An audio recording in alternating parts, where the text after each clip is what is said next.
Good evening, I'm Chris Glover. Tonight, 3 teens are facing charges in 2 separate pellet gun shootings at Toronto schools. School is somewhere you're supposed to feel safe. A student was in the school and she was shot with a pellet gun. It comes after last week's fatal police shooting of a man armed with a pellet gun near an East End school.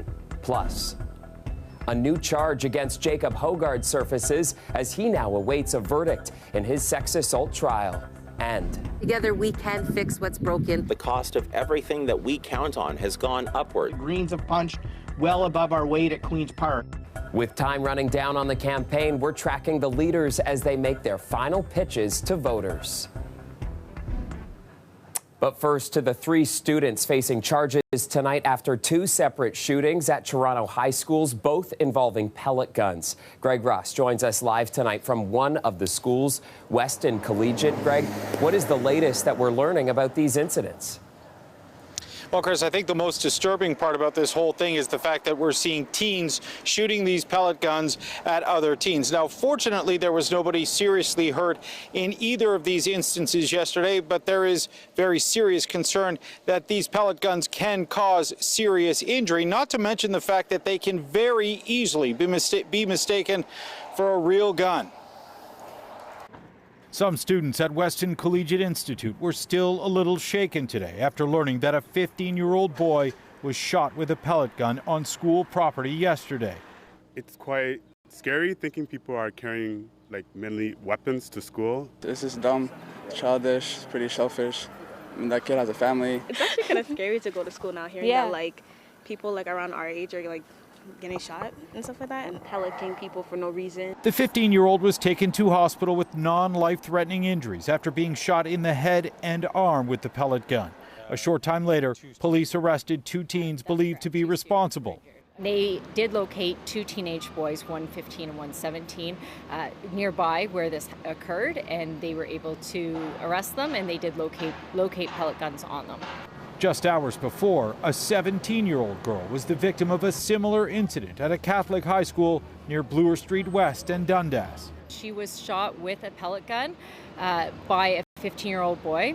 That 15-year-old boy was also arrested by police. The 2 pellet gun shootings come at a time when parents are already on high alert. I can never be sure when I send my kid if everything's going to be okay. Just last week, several Scarborough schools went into lockdown after reports of a man with a gun. A 27-year-old was shot and killed by police. It was later revealed that he was carrying a pellet gun. Really, I'm perplexed and I'm deeply disturbed. Today, the mayor said schools are no place for pellet guns. A pellet gun is not a harmless thing. It does harm. It has done harm to young people in these 2 incidents just happening in the last few days. So I have been in discussion with the police chief about it, but I think it goes much beyond policing. And our York Regional Police are also reporting a pellet gun shooting yesterday in Vaughan. That happened in a park. 2 people were hurt there.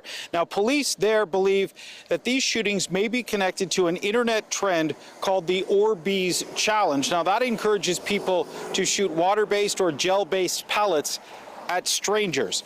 Toronto police don't believe that Orbeez Challenge was connected to these 2 shootings here yesterday, Chris. All right, very interesting. Thank you for the latest there, Greg. Meanwhile, in Oakville, a high school went into lockdown after police received reports that someone had a gun nearby. Officers were called to White Oaks Secondary School around 2:30 this afternoon. A 16-year-old male was arrested on school property, and a replica handgun was seized by police.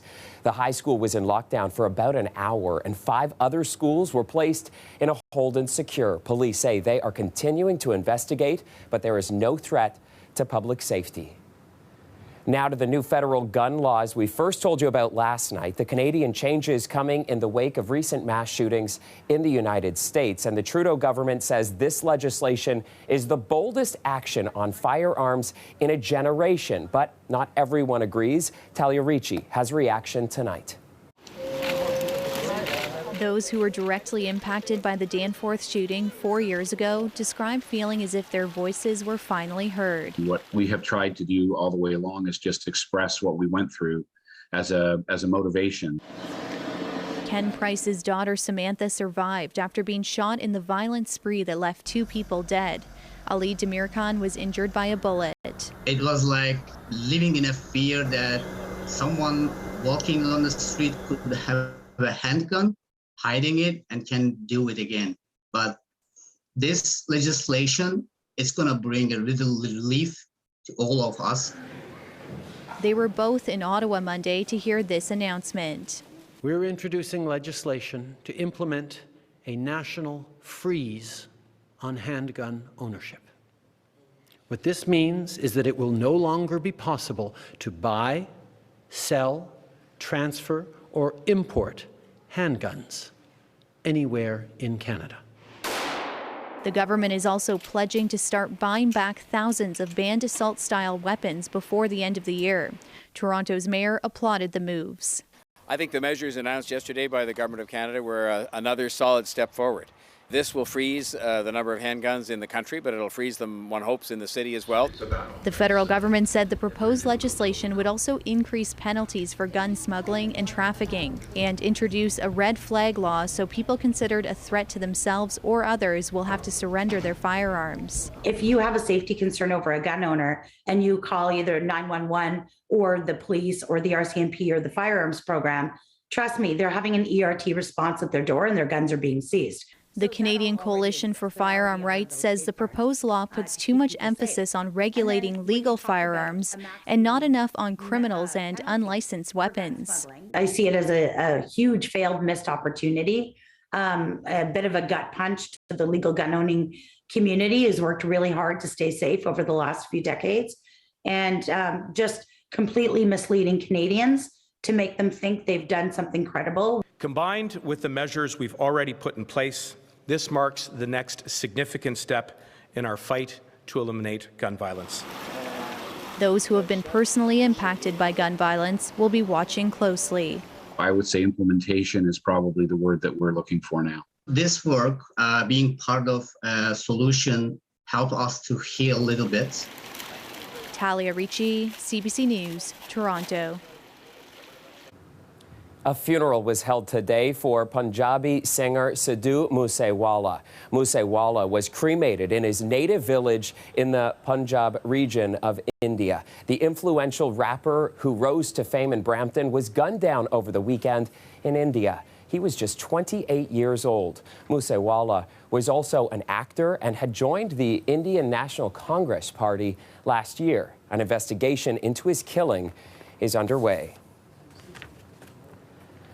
Jacob Hogard, the former frontman for the rock band Headley, is facing a new rape allegation in Ontario. A jury in Toronto began deliberating today on a case involving similar charges, and the singer has been charged with sexual assault causing bodily harm following a 2016 concert in Kirkland Lake. Hogard denies the allegation. In an exclusive interview, the complainant spoke to CBC's Judy Trin. The complainant's identity is protected by a court order and her voice has been altered. But first, a warning to our viewers that this story contains graphic details.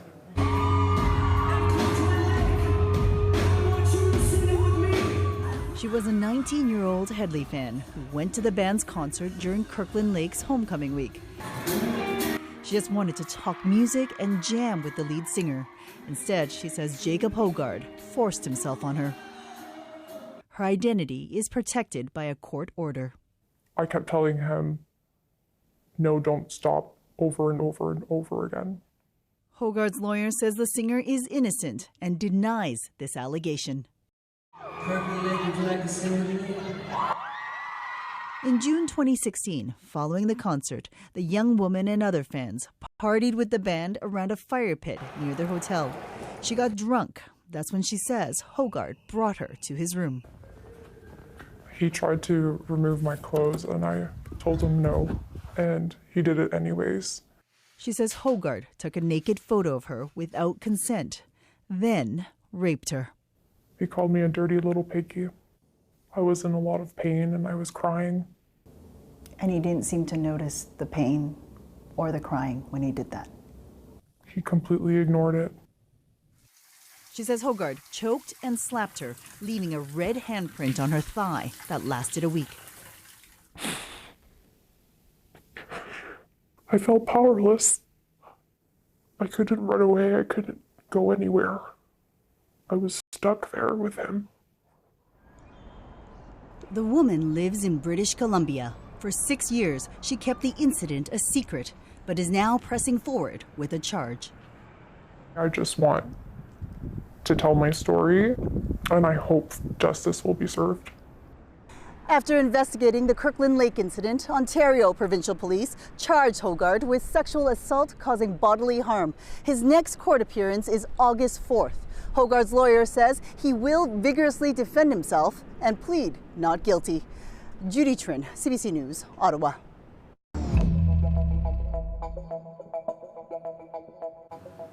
Just a couple of days remain in the Ontario election campaign, and the leaders are getting in their final pitches to voters, blitzing locations across the province. But as Lisa Shing tells us, one leader is keeping a low profile today. As Andrea Horvath made another spin through Ottawa, she promised voters a brighter future if they vote NDP. I'm hoping that as people reflect in the next couple of days, they see the hopefulness, because it's not just about what's wrong and what's broken. And she took that message to Kingston, Prince Edward County, Whitby, and Scarborough too.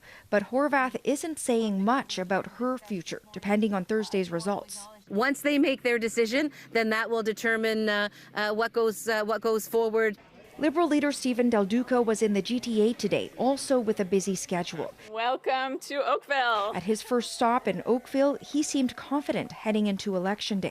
Ontarians are going to burst Doug Ford's bubble Thursday night. Del Duca had several more stops and a rally in Mississauga. We're going to keep working hard right until those last ballots are counted on Thursday night. I suspect we're going to see some surprises that evening, and that's what Ontario Liberals do, because that is the Ontario way. We work hard, we stay focused, and we deliver. As for Green Party leader Mike Schreiner, he was back up in the riding of Parry Sound Muskoka, a trip he's made half a dozen times already, hoping for a win for candidate Matt Richter, which would double their caucus to 2 members. He's not going to be the Green Party's voice in Parry Sound Muskoka. He's going to be your voice at Queen's Park.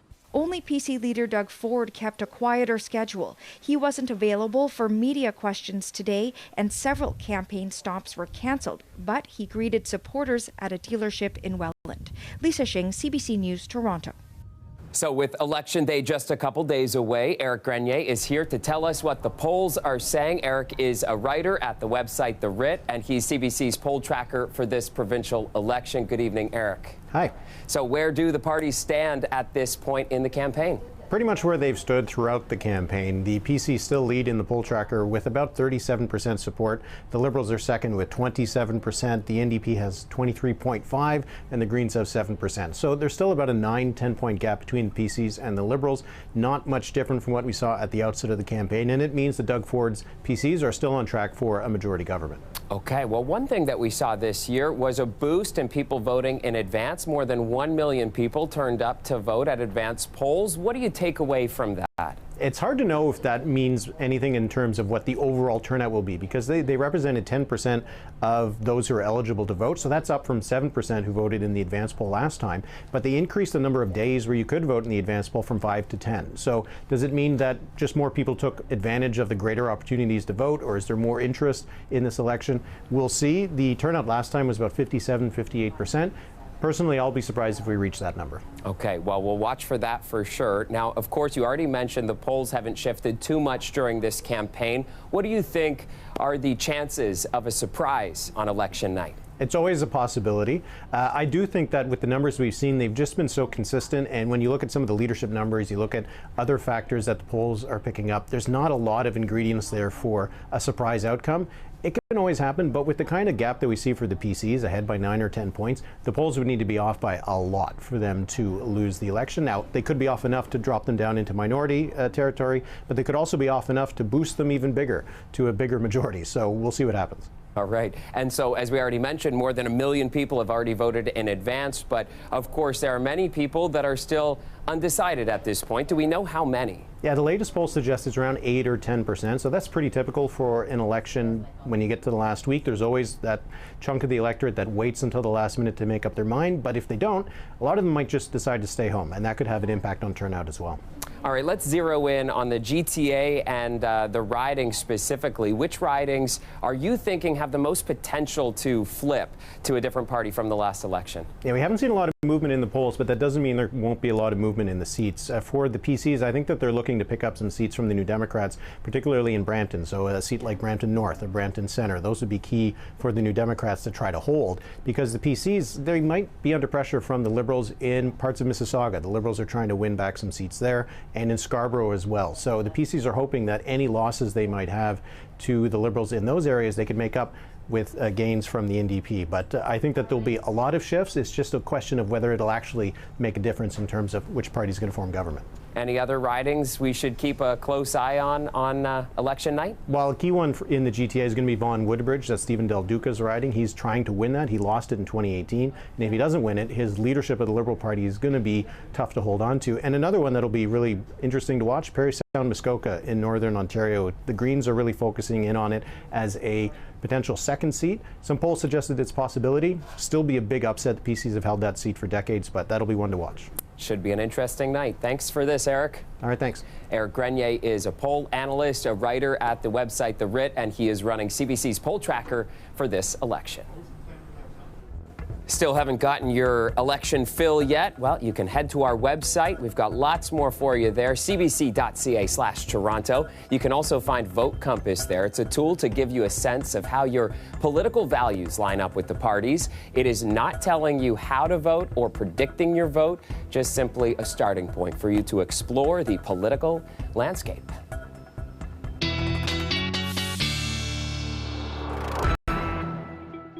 And Colette, I started my day exploring the beautiful landscape of Toronto. I was down by by Cherry Beach, and I told you yesterday I was going to maybe go for a dip. Did you? I did not. I didn't have it in me, but I watched my dog go in 3 or 4 times, so that was fun enough for me. What did you do? Did you have a chance to get out and enjoy it? I did too, and I tried to do it early with the foster dogs so that they're not. But the Cherry Beach, that off-leash dog area there, is fantastic. So that's a great idea. Any way you can to beat the heat. And boy, how hot? How about record-setting heat? The old record from 1944 for Pearson, 31.1. We were more than a degree warmer than that because we had a few tenths to add in there to that 32 degrees. And there's a look at some of the daytime highs elsewhere where we had lots of readings in the 30s. You may have noticed a little cooler towards Ottawa. Getting to that in just a moment. The heat warning continues for tonight. Keeping in mind, it's not just about the daytime highs, right? It's also about the lows. And the lows tonight are still going to meet that criteria. We don't get a lot of relief, but temperatures will be getting more comfortable. Other areas remain in the special weather statement. Cold air back to the northwest. A backdoor cold front also brought the temperature only 17 degrees in Montreal when you had 30 so close by. Well, these things coming through, this one particularly is really firing up some thunderstorms here into northern Ontario with some severe weather. We're going to go into that a little bit more and talk about the thunderstorms coming our way overnight tonight and into tomorrow. It's that transition day coming our way. Chris? Okay, well, we'll definitely want to hear about that. Thanks, Colette. You're welcome. Turning now to a series of reports from Canada's Auditor General, and they cover the federal government's ability to deliver some key programs and services. The AG found the government is struggling to ensure disabled veterans and vulnerable Canadians are getting what they need, and that Black and Indigenous prisoners continue to face systemic barriers and racism. Ashley Burke has those details.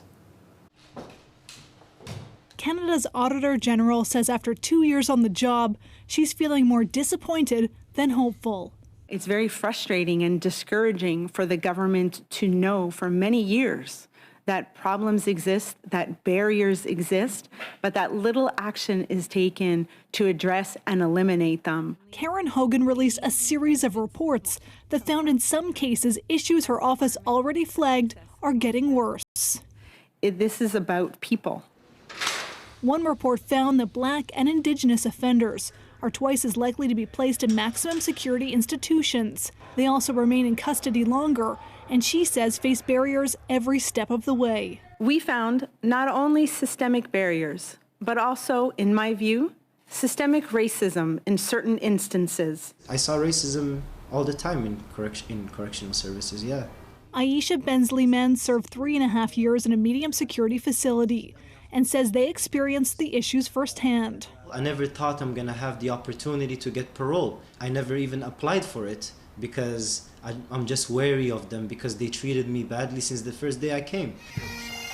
Another Auditor General report found injured veterans are waiting far too long for the disability applications to be processed, 10 months rather than the target 3. Which is unacceptable. This has a real consequence on the well-being of our veterans and their families. Hogan also said veterans who are francophones and women faced an even longer wait. When it comes to, has this government done enough? Has this government approached things from a feminist lens? Absolutely. Today, a united front by key ministers. They accepted all the report's recommendations in principle and defended their efforts to address the problems. We've cut the backlog down by more than 50%. We have every expectation that we will continue to accelerate in rooting out racism in all of its forms. But the Auditor General says it's time for the government's actions to live up to its words. Ashley Burke, CBC News, Ottawa. The federal government has granted the province of British Columbia an exemption from Canada's drug laws. The province asked for the exemption for possession of small amounts of opioids, cocaine, methamphetamine, and MDMA, also known as ecstasy. As of January 31st, 2023, adults 18 and over in British Columbia will no longer be subject to criminal charges for the possession of up to 2.5 grams of certain illegal drugs for personal use, and the drugs will not be confiscated. Minister Malcolmson and I want to be very clear. This is not legalization. So the plan is part of the effort to reduce the number of record overdose deaths in BC. This is the first time Ottawa has granted a provincial exemption to federal drug laws. It will be in place for 3 years. And meanwhile, Vancouver and Toronto Public Health have separately filed similar requests. The federal government confirmed that those applications are both still under review. COVID-19 restrictions will remain in place at the Canadian border for at least another month. Those include mandatory vaccinations, random COVID testing, and filling out a health declaration on the ArriveCan app. Travelers who are not fully vaccinated will continue to undergo a mandatory quarantine. And the move comes despite opposition as recently as yesterday, when the city of Mississauga called on those measures to be dropped as it kicked off Tourism Week. Welcome back. Economic growth in Canada took a hit in the first quarter of this year. Gross domestic product increased by 3.1%, down sharply from 6.6% at the end of last year. The decline was not unexpected, and analysts say the Canadian economy remains on a strong footing. Household spending continued to increase, and business spending on equipment and machinery rose as well. The decline is blamed on restrictions and shutdowns in January that were triggered by the Omicron variant of COVID-19. Meanwhile, new data from the Toronto Board of Trade shows some encouraging numbers about our economic recovery. It suggests people are out shopping and dining again. However, the debt incurred by businesses will create a bit of a drag. Ali Chiasson has more. The pandemic affected some businesses differently than others. Firms that were able to pivot to working from home in the professional or financial sector, for example, have really gotten the hang of working from home, and many are now thriving. On the other hand, if you look at businesses that were reliant on daytime customers, like the businesses that are located around downtown Toronto, where office workers pivoted to work from home, those businesses suffered the most. The Toronto Region Board of Trade has found that shops, cafes, and restaurants, places that relied on both employee and customer foot traffic, have still not yet reached pre-pandemic levels of growth. It's felt like a never-ending roller coaster throughout the pandemic. In-person spending plummeted to 50% in all business districts during the initial lockdown. Each wave of the pandemic led to periods of declines and recovery. But as of last month, in-person spending is at or near its highest level since the start of the pandemic. We were really on a path to recovery prior to Omicron hitting, where we saw another dip both in return of workers and consumer spending. But now we're really back up, and we see it as an economic turning point. Another positive indicator our local economy is on the right track is the employment rate. At its worst, unemployment in Toronto was 14%. That's gone down to about 6% now. More people are slowly starting to make money again and slowly starting to spend more. But is it enough to dig out from all the debt businesses took on? The average small business had to take on $160,000 in debt just to make it through the past 2 years, and those bills are coming home. And they've reopened to a more expensive economic landscape with inflation, wages going up, supply chain issues, just to name a few. These are all putting additional pressure on a small business's budget at a time when they don't even have sales back to normal levels. The Canadian Federation of Independent Business believes that additional government supports in the form of debt or tax relief is necessary going forward in order for the local economy to bounce back better sooner. Ali Chiasson, CBC News, Toronto. The University of Toronto is getting a new center for high-performance sport aimed at conducting leading-edge research in sports medicine. New world-class center to support the science and medicine of high-performance athletics will allow elite athletes to reach new levels of achievements as they compete at home and around the world. And it will help athletes at all levels play safely and recover more quickly. MLSC Chairman Larry Tannenbaum invested $20 million from the Tannenbaum Family Foundation, and $21.5 million was invested by U of T and Sinai Health. The university says its research will support high-performance professional, non-professional, and para-athletes, including from diverse and underrepresented communities.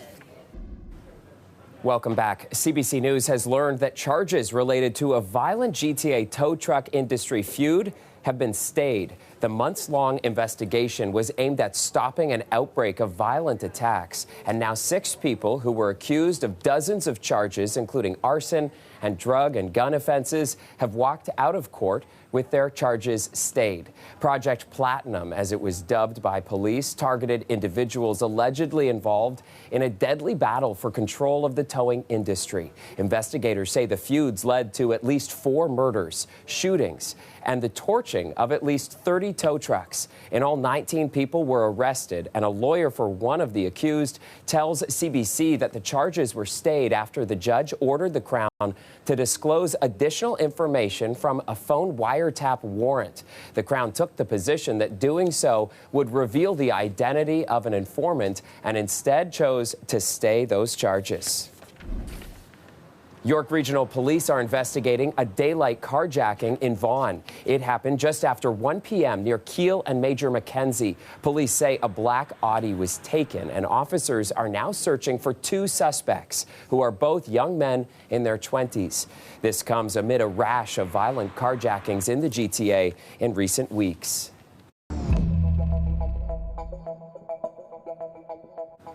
Back to election coverage now, and a number of young GTA artists brought their work inspired by the climate emergency to Queen's Park today. This piece represents the positive future that we hope to build.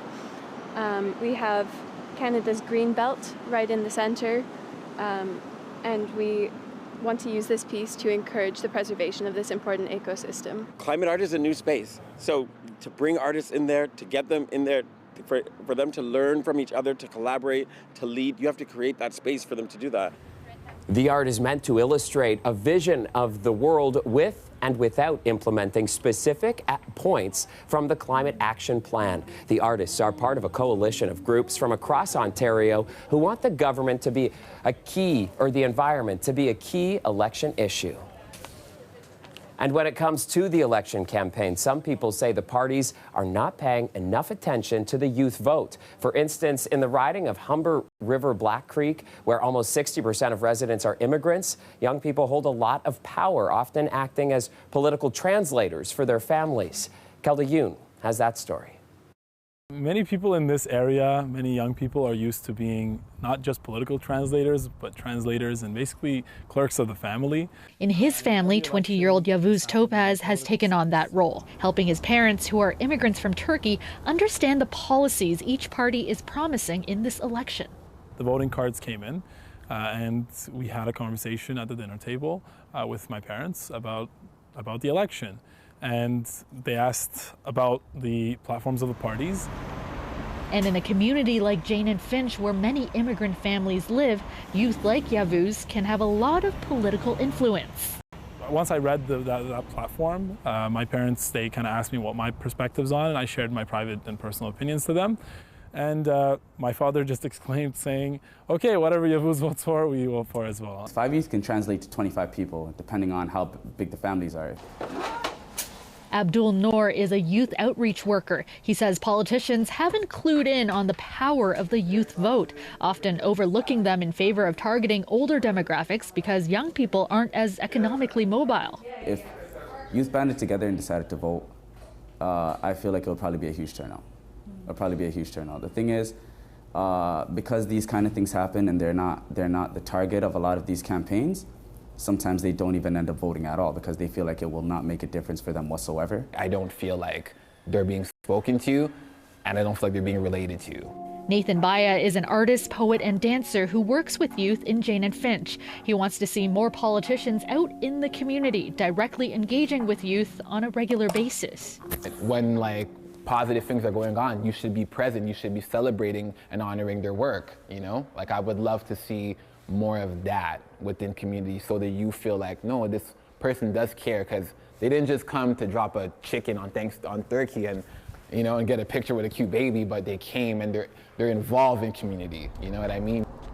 Yavuz also hopes parties will start taking youth more seriously.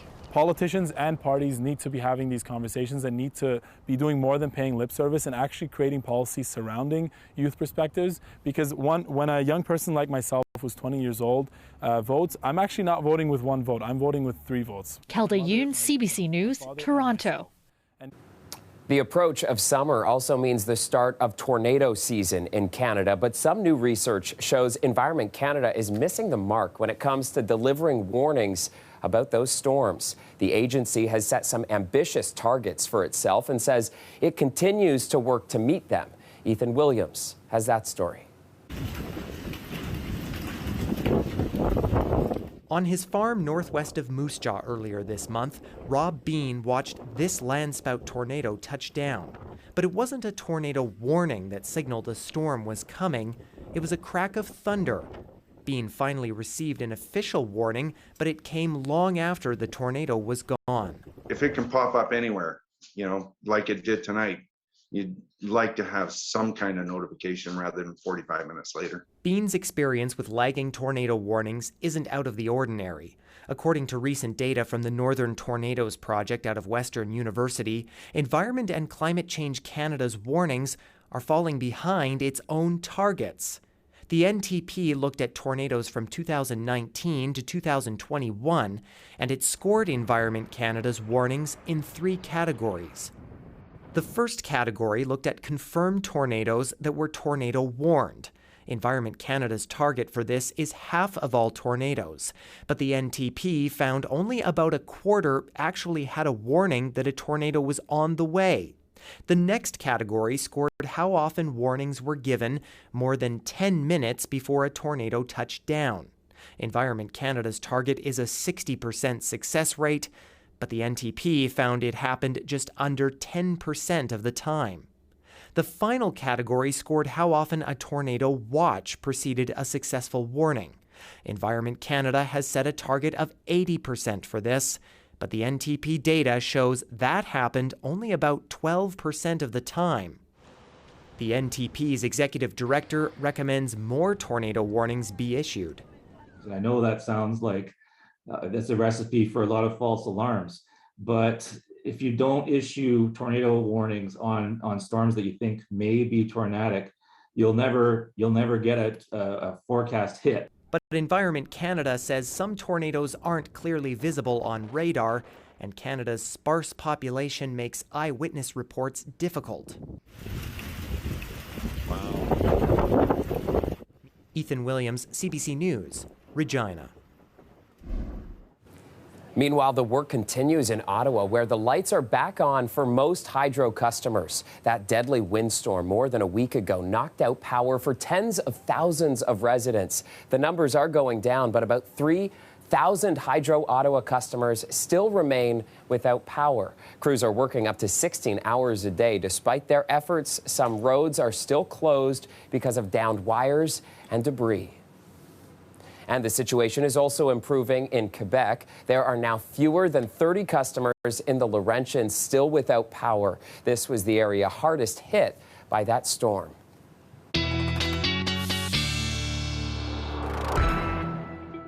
And Colette, I know you mentioned earlier that tomorrow we're in for some stormy weather, hopefully nothing destructive like what we saw there over a week ago. Yeah, Chris, and I'll tell you, I'm not anticipating that kind of activity. However, isolated severe storms and actually into eastern Ontario, that potential is there as we go into Wednesday. So I'm going to kind of show you how it times out and the areas that could be impacted so everyone can just stay aware of what's going on with the weather situation.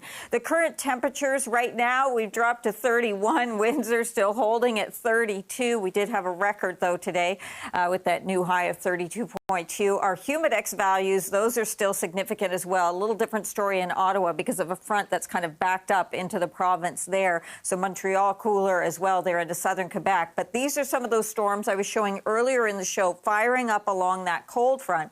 And in case you missed that when I was showing it, you see how extensive that cold front is. It extends back towards the Midwest. So they're firing up here into northern Ontario.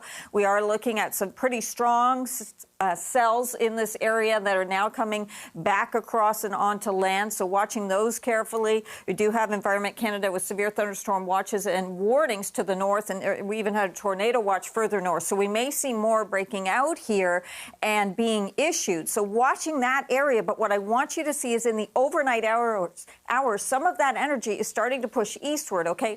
Much of this is going to kind of die out, but all that energy coming together, yes, we have some isolated thunderstorm risk overnight tonight for the GTA, but it's enhanced north and it's enhanced east, and especially along the lakeshore, and seeing a return as we go into the afternoon hours. And in fact, any sunshine that we get can bring that on and make those a little more intense. But for eastern Ontario, I do just want everyone to stay aware so that if any watches are issued or warnings, that you know what's happening there. Again, isolated, not anticipating it being like what we had. And the good news, what I can't tell you is when we get into that new air mass, the cold front is just the leading edge of that. Once we get into that new air mass, things are going to be more comfortable. But we still have the heat warning for the city because of even the overnight lows being so warm. We transition on Wednesday and then way more comfortable, Chris, as we get towards the end of the week. I'm not sure you're going to go dipping in at Cherry Beach, maybe. Who knows? I still think I might. I hope so. I'd like some picture evidence. Okay, you got it. Thanks, Colette. Now to the latest diplomatic efforts against Russia for its invasion of Ukraine. And leaders from the European Union have reached an agreement on banning most oil imports from Russia. The deal will see a 90% reduction in Russian imports by the end of the year. And the only holdout is Hungary, which will continue to buy the bulk of its oil from Moscow despite the war.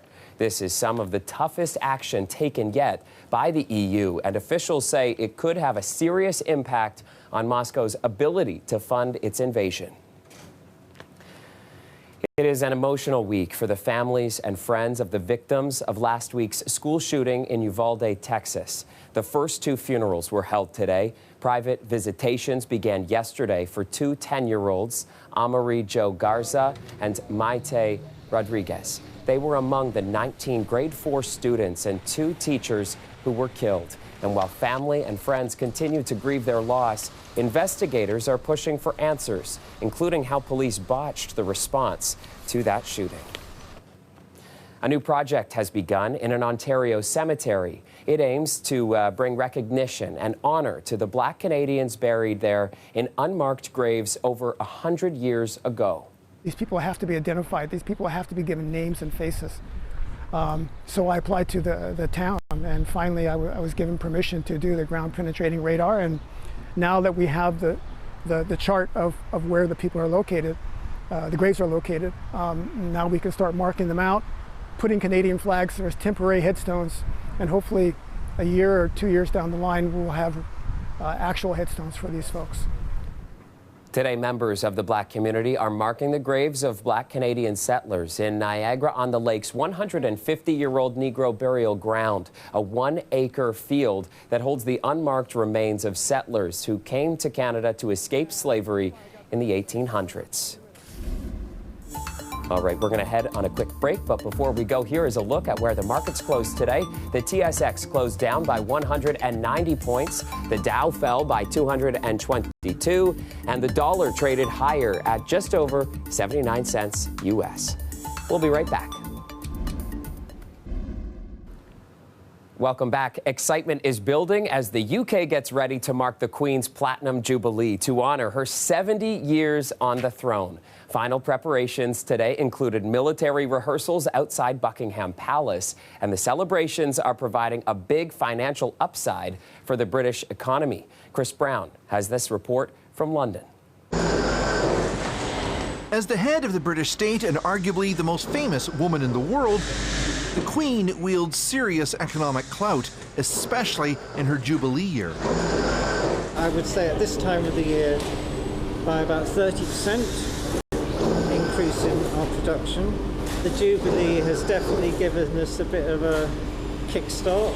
How many of these have you got to print in? Stuart Morris is rolling hundreds of thousands of souvenir tea towels off his printing machines. We've done the tea towels, we've done the tote bags, shopping bags, we've done aprons. It seems to get bigger every 10 years, so let's hope there'll be another one. On souvenir sales alone, the Jubilee generates some impressive numbers. Along with all the tea towels, people are expected to snap up some 6 million coffee mugs, more than 10 million British flags, and up to 3 million items of stationery and pens.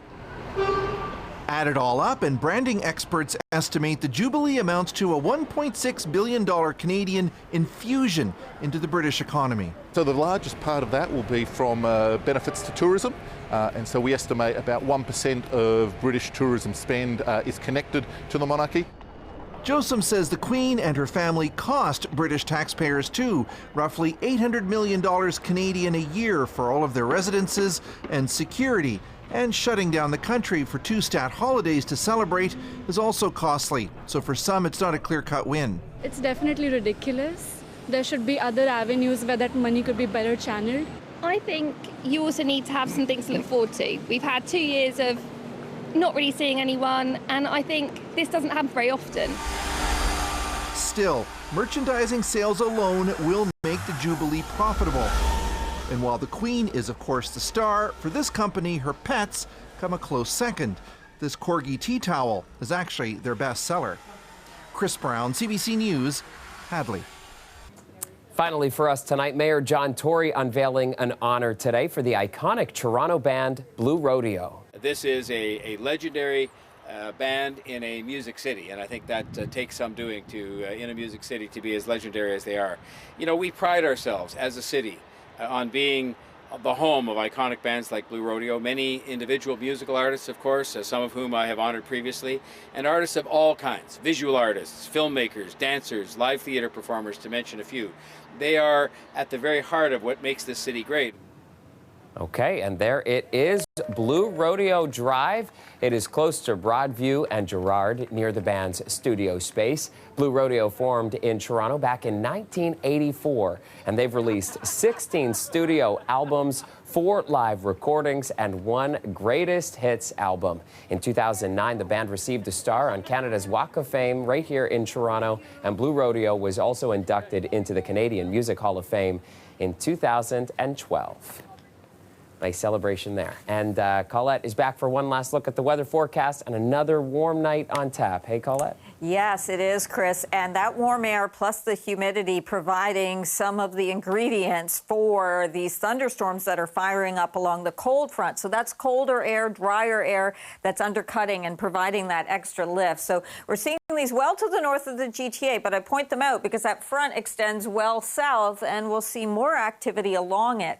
So as I take you through the overnight hours, I want you to kind of watch what happens as some of that energy begins pushing eastward. We'll see it kind of coming coming together. And yes, through the overnight, a rumble of thunder into the GTA, certainly possible, but more so to the north and to the east and all along the lakeshore. But really, Peterborough towards Tweed, North and South Frontenac, Kingston, on through that area. The risk that some of these isolated could be severe with some strong damaging winds would be one of the big components. I think that would be the issue. Then tomorrow, some sunshine in there, and we'll see some more firing up. The end result, though, is once we get that all through and we're into this new air mass, it will be more comfortable. So temperatures will be cooler. We'll lose the heat warning eventually, still have it for tonight, but the air will be drier as well, and we'll get into a string of very nice days coming up too, Chris.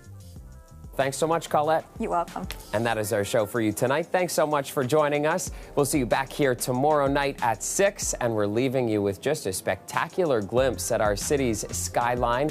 This was captured by our drone team during last night's sunset, and boy, is it beautiful. Have a great night, everybody.